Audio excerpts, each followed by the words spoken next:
Elena Marsh set the metal cash box on the counter, opened it, and did not take out the envelope. Behind her, the ovens ticked as they cooled. In front of her, a boy no older than 20 stood with his hand out, the way he did every second Tuesday of the month, the way his predecessor had, the way it had always been done on Delancey Row since before Elena was born. 600, the boy said. Same as last time. Last time was 450, Elena said. The boy blinked. He had clearly never been told to expect a conversation. Rate went up. According to who? According to Nico. Elena closed the cash box. The click was small, but in a room this quiet it landed like a door shutting. Then Nico can come tell me himself, she said. I don't pay increases I haven't seen in writing. The boy's eyes flicked toward the window, toward the black car idling across the street, the one that had been parked there for 11 years on collection days. The one Elena had never once looked at directly because looking at it was its own kind of payment. This time she looked. A man in the passenger seat lowered a newspaper an inch, watching. You don't want to do this, the boy said, quieter now, almost kind. Nobody says no to Nico. Nobody says no to the family. I'm not saying no to the family, Elena said. I've paid the family every month for 11 years on time in full, because my father paid it before me and his bread bought this street 40 years of peace. I'm saying no to a number nobody explained. She reached under the counter. Not for a weapon, for a folder. 3 years of receipts, hole punched, dated, initialed by every runner who had ever stood where this boy stood now. She set it beside the cash box. Take this back to Nico, she said. Tell him I want to talk numbers. Not with you. With him. The boy looked at the folder like it might detonate. Then he looked at the car again. And this time the man in the passenger seat had lowered the newspaper all the way. He didn't take the folder. He didn't take the cash box either. He backed out of the bakery without another word. And the bell over the door rang once, sharp, and did not stop swinging for a long time.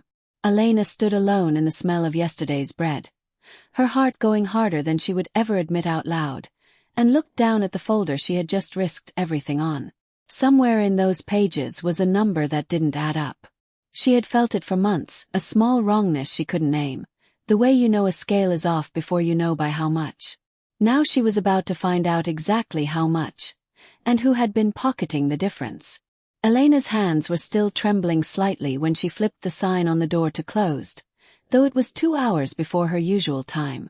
She stood at the window and watched the black car roll to the end of the blocks, stop, and idle there instead of driving off entirely. Close enough to watch, far enough to pretend it wasn't watching. She thought about calling her brother Marco.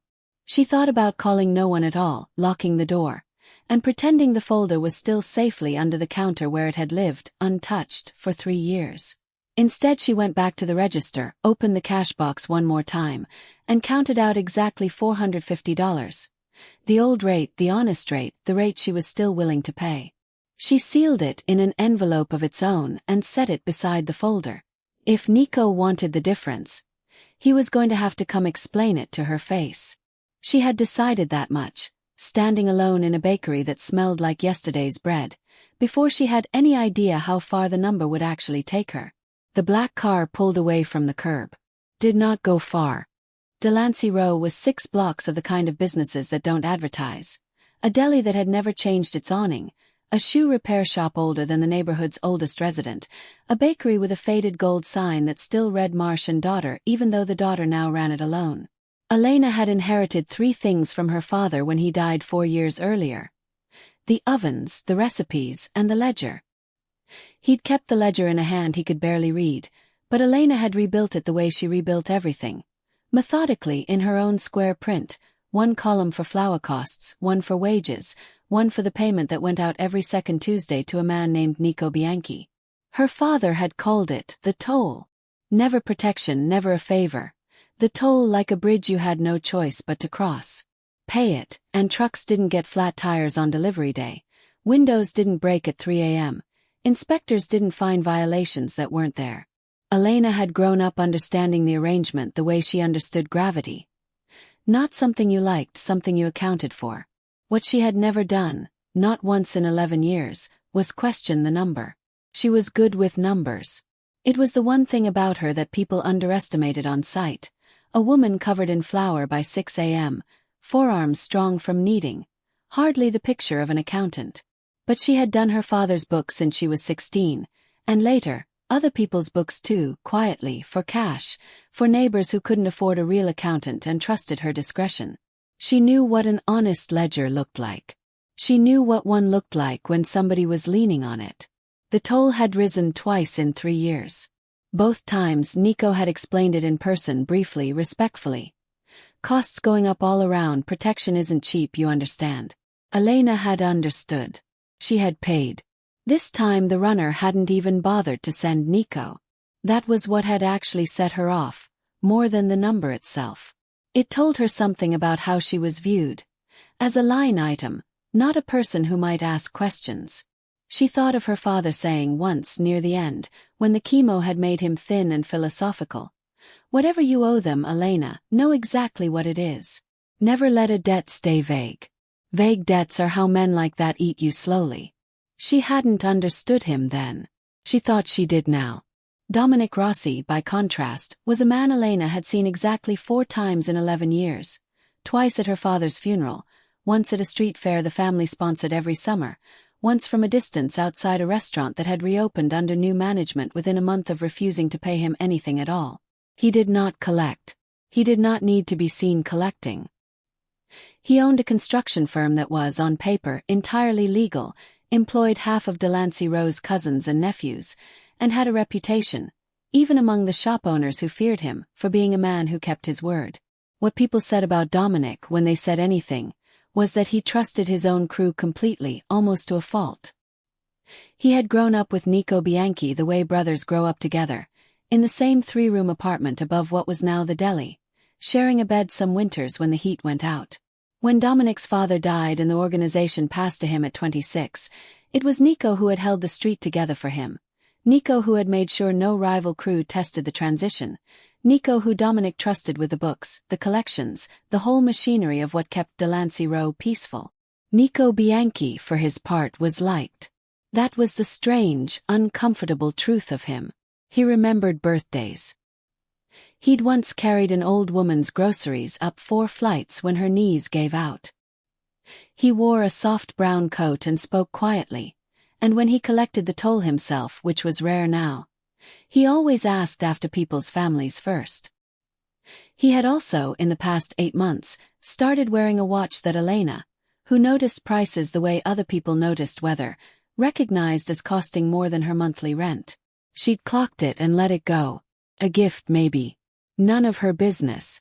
2 days after the confrontation with the runner, she sat with Mrs. Ferraro from the deli over closing time coffee. And Mrs. Ferraro mentioned, almost in passing, that her own toll had gone up to $550, not $600. Elena set her cup down very carefully. Same territory, she said. Same month. $50 less than mine. Mrs. Ferraro shrugged. The shrug of a woman who had long ago stopped asking why the world charged her what it did. Maybe yours is bigger. Maybe you use more ovens, more water. Maybe, Elena said, and did not believe it for a second. You're not going to let this go, are you? Mrs. Ferraro said, watching Elena's face over the rim of her cup. My father kept every receipt he ever paid, Elena said. Not because he didn't trust the family. Because he did. Enough to want proof the trust was earned every single month, not just assumed. She turned her cup slowly on its saucer. I've been doing the same thing for 11 years without ever once checking it against anyone else's numbers. That was my mistake, not just Nico's, if it turns out to be Nico's at all. And if it is him, then I'd rather know exactly what I'm dealing with than keep paying a number nobody can explain. Mrs. Ferraro reached across the table and patted her hand, an old woman's gesture, half comfort and half warning. Your father was careful, Elena. Careful and quiet. There's a difference between careful and what you're about to do. I know, Elena said. I'm doing it anyway. That night, after closing, she pulled every receipt from the last 3 years out of the folder and spread them across the flour-dusted counter like a woman laying out tarot cards, looking for a pattern she was suddenly very afraid she already knew. The pattern took her 4 hours to find, and once she found it, she couldn't unsee it. Every receipt had a runner's initials in the corner, a habit her father started decades ago, so we know who to blame if the number's wrong. He used to joke, except it wasn't a joke, it was insurance, and Elena had kept it up without ever expecting to need it. She laid the receipts in order by date. For the first 6 years, the amounts tracked evenly with what she remembered other shop owners paying. Small increases, always explained, always uniform across the block. But 18 months ago something shifted. Her payments began climbing faster than the rest of the rows. Not by a shocking amount each time. $30 here, $20 there. Small enough that she'd absorbed each increase without comparing notes with her neighbors. Small enough to hide inside a rounding error, if you weren't the kind of person who tracked rounding errors for a living. But she was. She pulled out a fresh sheet and did what she did every night for other people's businesses. She built a table. Amount paid. Initials of the runner. And beside it, from memory and from 3 quiet conversations the next morning with Mrs. Ferraro, the shoe repairman, and the woman who ran the flower stand, their amounts for the same months. By noon she had her answer laid out in her own handwriting, and it made her hands unsteady in a way flour and heat never had. Every increase that didn't match the rest of the rows had one thing in common. It was collected either by Nico himself or by a runner working directly under him. Never the older runners who'd worked the row for 15 years, always the newer ones, the ones who wouldn't know to question a number Nico gave them. Someone was charging her, and at least one other shop, above the family's actual rate, and pocketing the gap. She thought about who benefited from a system where nobody compared notes. She thought about a watch that cost more than her rent. She weighed the shape of the problem the way she weighed flour before it went into the mixer. Not by feel, by measurement, because feel was how people talked themselves into believing whatever was easiest. If she said nothing, the toll would keep climbing, quietly, for her and for whoever else Nico had quietly targeted. And in 5 years she'd be paying double what the family actually charged without ever having noticed the moment it happened. If she confronted Nico directly, alone, she'd be handing the one man capable of controlling the entire narrative the first chance to control it, to smooth it over, apologize, adjust the number by exactly enough to make her stop looking, and keep doing the same thing to shops less careful than hers. She could go to Nico, ask him quietly, give him the chance to explain it as an accounting error, let him fix it without anyone else knowing. It was the safe path, kept her specifically out of danger. Or she could go to Dominic. Going to Dominic meant accusing the man's oldest friend, in a business built entirely on trust between men who'd grown up sharing a bed to stay warm. It meant risking that Dominic would side with Nico on instinct, that she'd be marked quietly as the shop owner who caused trouble, and trouble on Delancey Row had a way of turning into flat tires, and flat tires had a way of turning into worse. But going to Nico meant trusting the fox to grade his own math homework. She thought of her father's voice again. Never let a debt stay vague. She wrote a note, sealed it, and gave it to the same boy runner who'd backed out of her shop 2 days earlier, the one who now flinched slightly whenever he came near the counter. Mr. Rossi, I would like 15 minutes of your time regarding a discrepancy in collection amounts on Delancey Row. I have documentation. Marsh, Marsh and Daughter Bakery. She did not send a copy to Nico. That was the choice. Not the note itself, the omission. By leaving Nico out of it, she had made her intentions unmistakable, and there was no way now to pretend this was anything but exactly what it was. A woman with a folder of receipts, going over the head of the man who ran the street, straight to the man who ran the family. She sealed the envelope and handed it over before she could talk herself out of it. The boy took it this time. His eyes were wide. He's gonna want to know why you didn't send this to Nico, he said. I know, Elena said.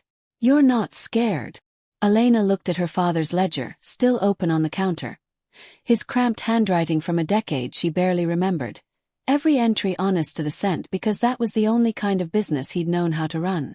I'm terrified, she said. I'm doing it anyway. She locked the bakery that night the way she always did, checking the ovens twice out of habit, wiping down a counter that was already clean because her hands needed something to do that wasn't shaking. Upstairs, in the small apartment above the shop that had been her father's before it was hers, She took his ledger down from the shelf one more time and read the last entries in his handwriting, the ones from the months before he got too sick to write them himself. He had never once flagged a discrepancy. He had never had reason to. Whatever else was true about the family's arrangement with Delancey Row, it had held steady and fair for the whole of her father's life running this shop, which meant whatever was happening now wasn't the way things had always been. 'Twas new, which meant it could be fixed, if someone was willing to be the one who noticed. She closed the ledger, turned off the lamp, and lay awake a long time listening for a car that never came back down the street that night. The boy left. The bell rang. And for the first time in 11 years, Elena Marsh had made a move on Delancey Row that could not be quietly taken back. Dominic Rossi read the note twice before he said anything, sitting in the back office of a construction company that built exactly as many buildings as its permits claimed. Not more, not fewer. Nico was there when the runner delivered it. He was always there, had been at Dominic's right hand for so long that his presence in the room was less a fact than a piece of furniture. He read the note over Dominic's shoulder and laughed, a short, easy laugh. "She's mad about the increase," Nico said. "I told the kid to explain it. He probably fumbled it." "She says discrepancy," Dominic said. "Not increase. Discrepancy. Same thing, different word. She runs a bakery, Dom, not a courtroom." Nico spread his hands, palms up, the gesture of a man who had nothing to hide because he had spent 15 years training himself to make that gesture look effortless. "Let me handle it. I'll go by tomorrow, smooth it over." "She didn't send it to you," Dominic said. "She sent it to me. On purpose." Something in Nico's face moved, very briefly, and then settled again. "Then she's smarter than I gave her credit for. Doesn't mean she's right." Dominic agreed to the meeting, not to smooth it over, but because 11 years of quiet, on-time payments from Marsh and daughter had earned Elena something Nico apparently hadn't accounted for: the benefit of the doubt. She arrived at the construction office 3 days later with a folder under her arm, dressed the way she dressed to bake bread, because she was not going to pretend to be someone she wasn't for this meeting. The office itself surprised her. No marble, no armed men at the door, just blueprints pinned to a corkboard and a half-drunk coffee going cold on a desk covered in permit applications. It looked more than anything like a business that actually built things. Dominic Rossi was younger than she remembered from the funeral. Mid-30s, dark-eyed, still and careful in the way of men who had learned early that stillness was safer than temper. "You said discrepancy," he said without preamble. "Show me." She laid it out exactly as she'd built it. Dates, amounts, initials, the comparison against 3 other shops on the row. She did not accuse anyone by name. She let the numbers do it. Dominic studied the pages for a long time. Elena watched him do the same arithmetic she had done, watched the muscle in his jaw work as the pattern became visible to him too. "This could be a mistake in the runner's math," he said finally, but there was less conviction in it than there had been in Nico's laugh. "Runners don't set rates," Elena said. "They collect what they're told to collect. Someone told them to collect more from me and from Mrs. Ferraro. Someone who knew we wouldn't compare notes, because nobody on this row ever has before. You're accusing Nico. I'm showing you numbers. What you do with them is your business." She closed the folder deliberately and slid it across the desk. "But I paid on time for 11 years, Mr. Rossi. I think that's earned me a straight answer instead of a runner's shrug." Dominic didn't answer for a long moment. When he did, his voice was quieter. "I'll look into it." It was, Elena would learn later, the single most dangerous sentence Dominic Rossi had said in years, because it meant, for the first time in his adult life, that he intended to check Nico's numbers instead of trusting them. She stood to leave, and he stopped her at the door with one more question, quieter than the rest of the meeting had been. "Why didn't you just pay it?" he asked. $600 a month isn't nothing, but it's not nothing to lose your supplier over either. Because my father built this business on paying exactly what was owed, and nothing that wasn't," Elena said. "If I let this slide, I'm not protecting my bakery. I'm just teaching whoever's doing this that I'm an easy line to pad." Dominic didn't answer that, but he didn't look away from it either, and Elena left the office with a strange, unfamiliar sense that she'd just been taken seriously by a man most of Delancey Row was too frightened to look directly in the eye. The consequences arrived fast. 2 days later, Elena's flower delivery, same supplier for 9 years, didn't show. When she called, the distributor apologized, said there'd been a routing issue, and quoted her a price nearly double what she usually paid, effective immediately. The same afternoon, her walk-in cooler's compressor died, and the repairman who'd serviced it for a decade suddenly had a 2-week backlog. Elena understood the message without anyone saying a word. This was what happened to a woman who went over Nico's head, delivered not by threat but by the quiet withdrawal of every convenience a functioning business depended on. She didn't back down.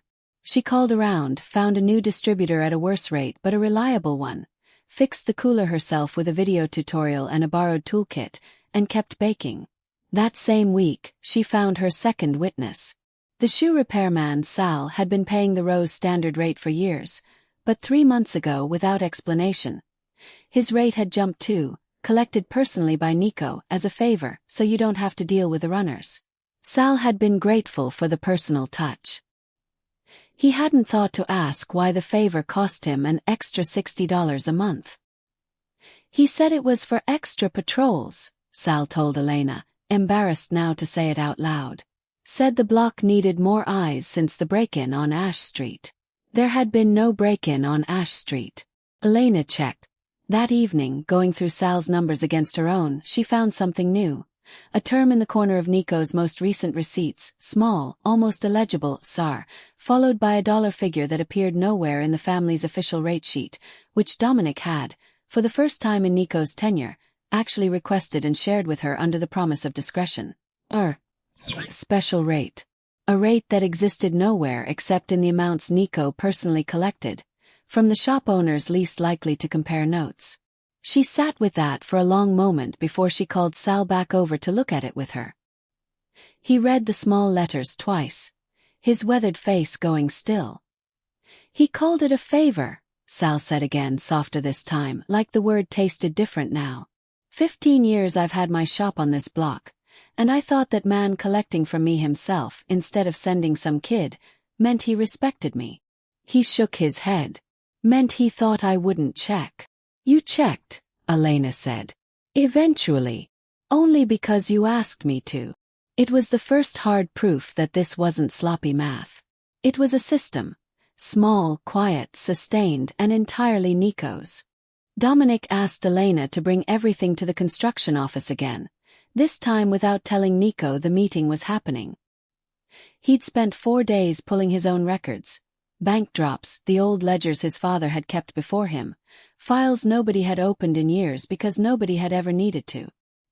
He'd worked through most of 2 nights to do it, sitting alone in the construction office with a desk lamp and a decade of paper his father had never digitized, cross-referencing bank drops against the family's old handwritten rate sheets, a task that would have taken Elena, with her trained eye, a fraction of the time, but one Dominic had insisted on doing himself. He owed the street that much, he told her later, to at least be the one who found it, rather than have it handed to him twice. What he found rearranged the entire shape of the problem. The gap doesn't start 18 months ago, he told Elena, sliding a decade-old ledger across the desk. His father's cramped handwriting eerily similar to what Elena remembered of her own father's. It starts here. 6 years ago. When my father was still running things and Nico was already handling half the collections for him. Elena stared at the numbers. 6 years, not 18 months. A much longer, much quieter theft than either of them had guessed. One that predated Dominic's leadership entirely, meaning Nico hadn't started skimming under a new, less experienced boss. He'd started under Dominic's father, a man far harder to fool, and had simply gotten better at it since. He's been doing this since before you took over, Elena said quietly. Dominic's jaw was tight. My father trusted him completely. So did I. I never once asked to see the drop records because asking would have meant I didn't. He said it flatly, but something under the flatness was raw. That's on me. Not just him.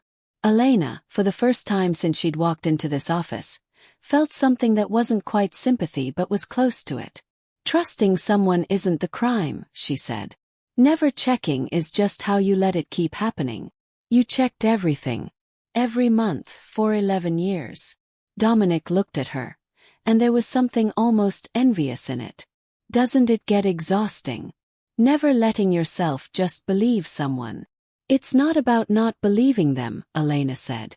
It's about not needing to find out the hard way whether you were right to. My father used to say a ledger doesn't care how much you like someone. It just tells you the truth if you let it. She tapped the old book gently. You could have liked your father's judgment about Nico for another 20 years and never once been forced to find out whether it was still earning that trust. That's not loyalty. That's just avoidance with better manners. Dominic didn't answer right away. When he did, his voice had gone rougher. That's a hard thing to hear from someone I've known 2 weeks. It's an easier thing to hear from me than to feel from him eventually if it kept going, Elena said. I'd rather it be hard now than worse later. Before Dominic could answer, there was a knock, and Nico let himself in. He always let himself in, that was the privilege of 15 years, and stopped short at the sight of Elena and the spread of ledgers across the desk. What is this? He said. Not a question. A demand dressed as one. Dominic told him plainly. The discrepancy, the special rate, the 6-year gap. He didn't accuse. He asked Nico to explain it. And Nico, to Elena's genuine surprise, had an answer ready. Smooth, detailed, delivered with the same easy confidence that had made him beloved on Delancey Row for 15 years. The special rate, he said, was for shops that required additional attention. Later hours, higher foot traffic, greater risk of trouble, and yes, he should have logged it more clearly, that was a paperwork failure, he'd own that. But the money hadn't gone anywhere it shouldn't. It had gone into contingency reserves he managed personally for exactly this kind of situation. Emergency repairs, unexpected trouble, situations too small to bother Dominic with. He could show them the reserve. He'd been managing it responsibly for years. Ask anyone who'd ever needed help fast. Hadn't he covered Sal's water damage 2 winters ago out of pocket? No questions asked. It was, Elena had to admit, a good story. Coherent. Generous sounding. The kind of explanation that made the person asking questions feel small and suspicious for having asked them. Dominic looked almost convinced. Elena watched him lean back slightly, watched 15 years of trust reassert itself, and felt her own certainty wobble for the first time. Was she wrong? Had she built an accusation out of a bookkeeping habit that Nico, in his own rougher way, had also been keeping, just less formally? Show me the reserve, Dominic said. I will, Nico said. Give me a few days to pull it together properly, since apparently now everything needs a paper trail. There was an edge under the words, aimed unmistakably at Elena. He left without waiting to be dismissed, the door clicking shut with more force than the moment strictly required, and for a second the office held the particular silence of 2 people who both suspected the same thing and neither wanted to say first. After Nico left, Dominic turned to Elena, and for once his composure cracked into something closer to frustration. If he's telling the truth, I've spent a week accusing the man who's covered my back since I was 9 years old. And if he's lying, Elena said, he's had 4 days' warning to build you a reserve fund out of nothing. Dominic's eyes went hard. I could handle this the way it's usually handled. Quietly. Tonight. Meaning what exactly? Meaning it doesn't require your receipts or a courtroom. Elena felt something cold settle in her chest. Not fear of him exactly, but a sudden clear understanding of what she was actually standing next to. If you handle this quietly tonight, you'll never know for certain whether he stole from you for 6 years or whether you just erased the one honest mistake in a life of loyalty. You'll have decided based on nothing but your own gut, the same gut that trusted him blind for 15 years to begin with. She held his gaze. I didn't bring you receipts so you could skip the part where you actually look at them. Dominic didn't answer for a long moment. Then quietly, what do you want instead? Proof, Elena said. Real proof that neither of us can argue with. Give me until the end of the week. She had 4 days, one ally she trusted completely. Her younger brother Marco, who drove deliveries for half the businesses on the row and therefore saw more of Delancey Row's back doors than anyone, and a very narrow window before Nico produced whatever reserve fund paperwork he intended to manufacture.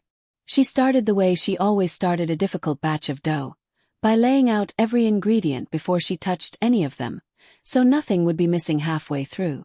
On one side of her kitchen table she put what she already had, the comparison sheet, the SR notation, Sal's account. On the other side she put what she still needed, something that connected the missing money to an actual destination, not just an absence.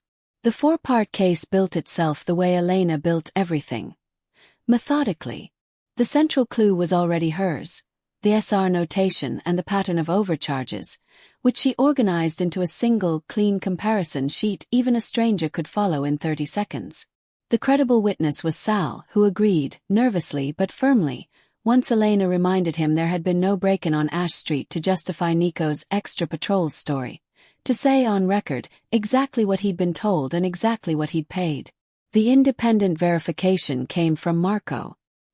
He'd noticed, over the years of hauling flour sacks and vegetable crates up and down the row, that Nico occasionally made a stop that wasn't a stop for the family at all, a private nursing facility 2 neighborhoods over, where Marco had once overheard in the parking lot, a woman named Rosa Bianchi was a long-term resident. Nico's mother. Marco, at Elena's request, made a quiet, legal call to the facility's billing office, posing as a family member double-checking a payment. Nothing illegal, nothing invasive, simply asking which account a specific recent payment had come from. The answer was a business account. Not Nico's personal account. A business account belonging to a shell company Nico had registered 18 months ago. The same 18 months during which the rate increases Elena had first flagged had accelerated sharply. That was the final proof, though they didn't have it fully in hand yet. Only the thread that would lead to it, a bank name and an account number that, cross-referenced against Dominic's own family ledgers with help from an accountant Dominic trusted outside the organization, would show exactly where the reserve fund money had actually gone.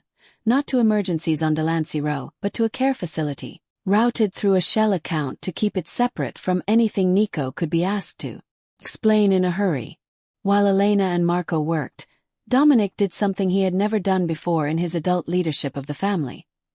He set a boundary of his own, and it cost him. He told Nico calmly that he wanted to see the full drop records for the last 6 years, not the summary everything, and that this was not optional, regardless of how long they'd known each other. Nico's warmth, for the first time in Elena's observation of him, slipped entirely. "You're doing this because of her," he said. "A bakery owner with a folder. 15 years, Dom, and you're taking her word over mine." "I'm not taking anyone's word," Dominic said. "I'm asking to see records. If you've got nothing to hide, this costs you an afternoon." It cost Nico considerably more than an afternoon.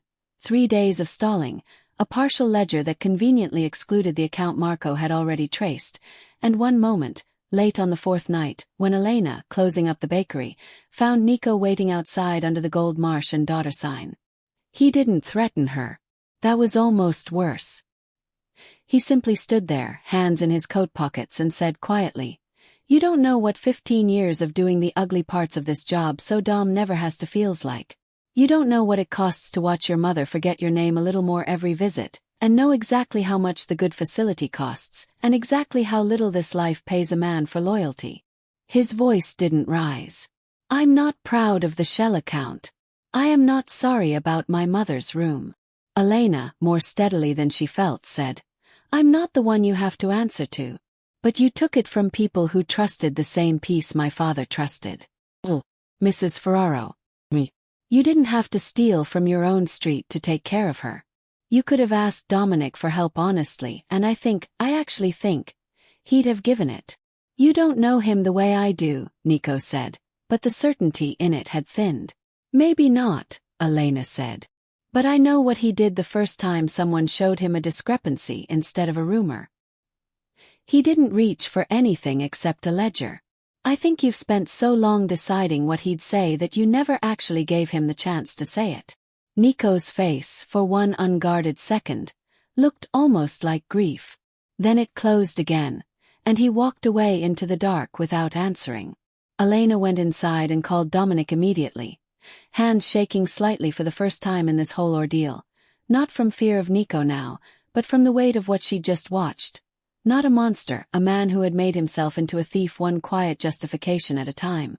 She told Dominic everything, including her own doubt, sharp and sudden, about whether exposing this fully in front of the whole row was even the right thing to do to a man clearly drowning. He still stole from people who had nothing to spare, Dominic said, quiet and certain in a way she hadn't heard from him before. His reasons don't change what it did to Sal, to Mrs. Ferraro, to you. But how we handle it, that's still a choice. And this time I want it to be the right one, not just the fast one. Then let me lead it, Elena said. In front of everyone. Not you deciding his punishment behind closed doors.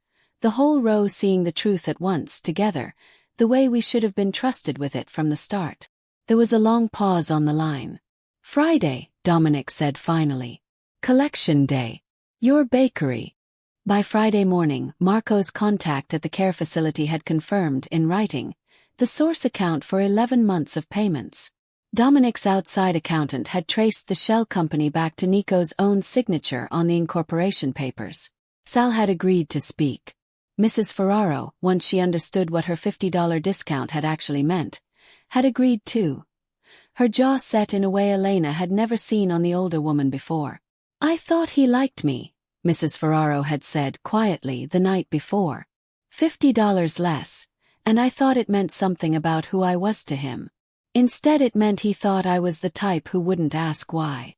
You're asking now, Elena had told her. Better late, Mrs. Ferraro said, than never at all. At 11 a.m., the usual collection hour, Delancey Row's shop owners gathered in Marsh and Daughter Bakery. Not by accident, but because Dominic had personally asked each of them to be there, without explaining why, which had never happened in the Row's history and which had every business on the block talking by 9. Nico arrived at 11:15, expecting a normal Friday, and found instead a bakery full of the people he'd spent 15 years collecting from. Dominic standing near the counter with his arms crossed, and Elena Marsh standing behind her own register with a folder in her hands. What is this? He said, for the second time in 2 weeks, the words landing very differently now. This is a conversation about the rate, Dominic said. In front of everyone, since apparently that's the only way it gets told straight. Elena stepped forward. Her voice when it came was steady. The same voice she used to explain a recipe to a nervous new hire, patient, precise, built for people to actually understand. 3 years ago I started keeping every receipt with the runner's initials, she said, to the room, not to Nico. My father taught me that. Never let a debt stay vague. 11 days ago I found out mine had gone vague without my noticing. She laid the comparison sheet on the counter, turned so everyone could see it. For 18 months, I paid more than the family's actual rate. So did Sal. So did Mrs. Ferraro. The difference didn't go to the family. It went into an account Nico opened under a company name none of us have ever heard of. Nico's face had gone very still. You don't know what that money was for. I do actually, Elena said, and this was the part she had debated hardest whether to say aloud, because it wasn't cruelty she wanted. It was the truth laid flat where no one could twist it later. It paid for your mother's care. I'm not going to pretend that isn't a real cost, or that it isn't hard, or that 15 years of the ugliest parts of this job earned you nothing. But you took it from people who had just as little to spare as you did. Sal fixed his own roof with money he should have had. Mrs. Ferraro cut her own hours to cover it. I nearly lost my supplier fighting back. Sal beside her nodded once, jaw tight. Mrs. Ferraro said nothing, but she didn't look away either. Nico turned to Dominic, and for a moment his composure cracked entirely. 15 years, Dom. I held this street together when your father died. I held it together for you. You did, Dominic said, and his voice wasn't cold, which was somehow worse for Nico than if it had been. And I let that be enough of a reason to never check a single ledger you handed me. That's on me, and I'm not going to pretend it isn't. But holding the street together doesn't buy you the right to rob the people standing on it. Not for a good reason. Not for any reason. He held up the printout Marco had helped secure. The facility's account confirmation, the shell company's incorporation record with Nico's own signature. This isn't a guess anymore. It's proof. You can walk me through it your way right now, or I can walk everyone here through it myself. The room was silent except for the low hum of the cooling ovens. Nico looked at the paper. He looked at Elena. He looked last at the faces of the people he genuinely, in his own broken way, cared about for 15 years. And something in him seemed to give out all at once, the performance finally too heavy to keep holding up. I never meant for it to be 6 years, he said quietly. It started as one bad month. One favor to myself I told myself I'd pay back. He looked at his hands. I never paid it back. No, Dominic said. You didn't. He didn't reach for a weapon. He didn't raise his voice. What he did instead was harder for a man like Dominic than any threat would have been. He made the decision in front of everyone, instead of quietly later where no one could hold him to it. You're out of collections effective today, Dominic said. Every dollar of the overcharge gets repaid to Elena, to Sal, to Mrs. Ferraro, and to anyone else we find once we finish going through 6 years of records, out of the construction firm's legitimate earnings, not out of the street's pockets. Your mother's care doesn't stop. I'll cover it myself honestly, the way you should have asked me to in the first place, because you've earned that much loyalty even if you didn't earn the rest of it. His voice hardened. But you don't collect on this row again. Not from me, not from anyone here. That part isn't a discussion. Nico didn't argue. Something in his shoulders had already surrendered before Dominic finished speaking, as if he'd been waiting years for someone to finally take the weight of the lie out of his hands. He looked at Elena once more before he left. You could have just paid the 600, he said, not bitterly, almost wondering. I could have, Elena agreed. But then nobody would have known what it actually cost the rest of us for you to keep pretending everything added up. He left the bakery without another word. The bell over the door rang once, sharp, and this time nobody watched the car outside, because for the first time in 11 years, there was no car outside collecting anything from anyone. For a moment nobody in the room spoke. Then Sal let out a breath he seemed to have been holding since he walked in, and Mrs. Ferraro reached over and squeezed Elena's arm. Once, hard, the way you'd thank someone for pulling you back from a step you hadn't seen was missing. Dominic looked at Elena across the counter, over the folder that had started all of it. You could have just handled this quietly with me, he said. Left them out of it. I could have, Elena said. But then it would have been your word to them that it was fixed. Not their own eyes. That's not the same thing, and everyone in this room has spent long enough taking somebody else's word for what they were owed. 3 months later, Delancey Row operated under a single published rate, the same for every shop, reviewed twice a year by an outside bookkeeper both Dominic and the shop owners had agreed on together. Elena, who now kept the Row's collective books the same careful way she'd once kept only her own, hole-punched, dated, and shared openly with anyone who asked. Nico Bianchi did not disappear from the neighborhood. He worked instead doing the Row's actual physical repairs, the kind of honest, visible labor that let people see him earning back trust one fixed gutter at a time, rather than one collected envelope. His mother's care continued without interruption, paid honestly now under Dominic's name, exactly as it should have been from the start. It would take years, everyone understood, before anyone on Delancey Row handed him an envelope again without watching his hands. That too was a fair price. Sal got his roof money back, with an apology delivered in person. Mrs. Ferraro got hers back with interest, Dominic insisted on adding, unasked. And Elena got something she hadn't expected to want when this started. 11 years of vague debt turned, finally, precise, and a street that trusted her a little more for having been the one willing to ask the question nobody else had. Marco, who'd made one quiet phone call to a billing office and never expected it to matter this much, found himself half-jokingly appointed the Row's unofficial delivery and details man, the person people asked when they wanted to know if a number added up before they signed for it. He took the joke seriously enough to start keeping his own small notebook, initialed and dated, the way his sister had taught him without ever meaning to teach him anything at all. Delancey Row itself changed in ways too small to put in any ledger. Shop owners who'd nodded politely at each other for years now compared notes over coffee, not out of suspicion, but out of habit, the way people do once they've learned that talking to your neighbor is sometimes the only real protection there is. Dominic came by the bakery most Fridays now, not to collect anything, but because, as he told her plainly, the first time, standing exactly where the runner had once stood with his hand out.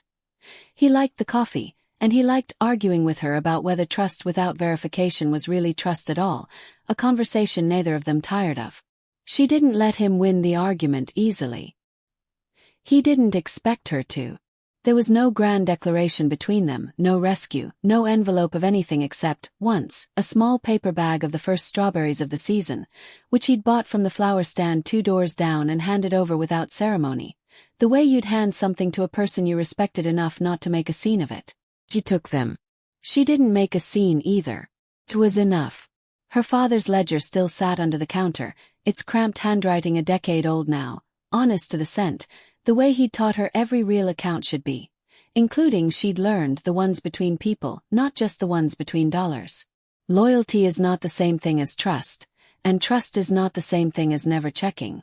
The people closest to power are often the easiest ones to rob it blind, precisely because no one thinks to ask them for a receipt. It took one woman with a folder and 11 years of careful habit to prove that the safest street isn't the one where nobody ever asks a question. It's the one where everybody's numbers can survive being asked. So here's the question worth sitting with. If you'd spent 15 years being the most loyal person in someone's life, and one bad year turned into 6 of quiet theft you told yourself you'd pay back, would you want the people who loved you to look the other way or to finally hand you the bill? If this story meant something to you, tell me your answer in the comments, and if you want more stories like it, don't forget to like and subscribe. It genuinely helps this channel keep telling them. Elena Marsh still bakes every morning before the sun's fully up, and every second Tuesday of the month, the register drawer opens for one clean, published number that everyone on the street already knows by heart. No one has to ask what it means anymore. That, in the end, was the whole point.